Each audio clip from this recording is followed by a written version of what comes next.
చిన్న దేశాల్లో పెద్ద పెద్ద అవకాశాలు ఎక్కడి నుంచి వస్తుంటాయి జాగ్రత్తగా ఆలోచించుకోవాల్సినటువంటి సందర్భం. ఐర్లాండ్ అనేటువంటి చిన్న దేశం. అమెరికా, బ్రిటను, కెనడా ఇట్లాంటి చోట్ల మనకు ప్రాబ్లమ్ వస్తుంటే ఎవడో బ్రోకర్లు లేకపోతే కన్సల్టెన్సీలు ఐర్లాండ్‌లో ఉద్యోగాలు ఉన్నాయండి వీళ్ళందరూ పరిగెత్తుకుని ఐర్లాండ్‌కి పోతున్నారు. అక్కడ పనులు దొరకట్ల. ఎందుకని? అక్కడ ఉన్న చిన్న దేశం దానికి సంబంధించినటువంటి ఫెసిలిటీస్ బానే ఉంది. ఎక్కడో చిన్న గ్యాప్ ఉంటది. దాన్ని సరి చేసుకుంటుంటారు. ఈలోపు మనోళ్ళెళ్ళి చేరేటప్పటికి ఆళ్ళకి ఉపాధి అవకాశాలు కోల్పోయారు. అట్లాగే మనోళ్ళకి అక్కడ పని దొరక్క ఈ చిన్న చితకా పనులన్నీ చేస్తున్నారు. షాపింగ్ మాల్స్, పెట్రోల్ బంకులు ఇట్లాంటివి. డాలర్‌లో డబ్బులనేటప్పటికి మనోళ్ళు చేస్తారు కాబట్టి అట్లా చేస్తున్నప్పటికి లోకల్‌లోకి ఉపాధి అవకాశాలు కోల్పోయి, వాళ్ళు మన మీద తీవ్ర వ్యతిరేకతతో మనోళ్ళని కొడతా ఉన్నారు. మనోళ్ళని ద్వేషిస్తా ఉన్నారు.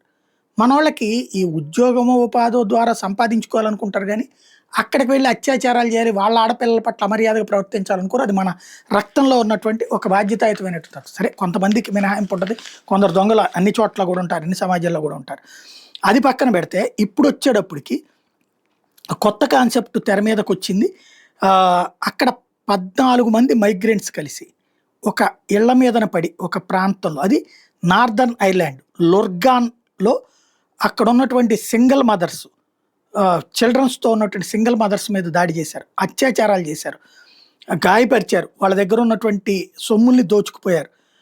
ఇది ఇప్పుడు సంచలనం సృష్టిస్తుంది. ఈ విజువల్స్‌ని ఇప్పుడు వైరల్ చేస్తా అక్కడ ఉన్నటువంటి పబ్లిక్‌గా ప్రశ్నిస్తున్నారు.